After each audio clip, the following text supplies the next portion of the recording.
Hello everyone, welcome to Techavro. Today in this video, I'm gonna show you if you forgot your Instagram password.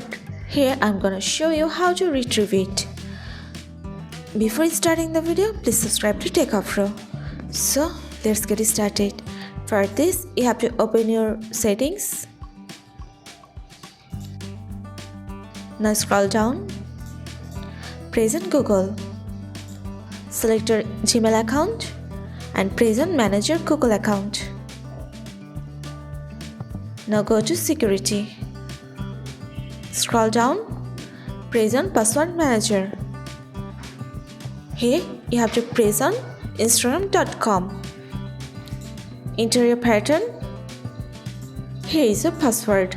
If you forgot your Instagram password, you can easily retrieve your password. That's it. So this is the easy way to retrieve your Instagram password. So guys, that's it. You can do this. I think this video is very helpful to you. If it was, then give a thumbs up and hit the subscribe button. And thanks for watching.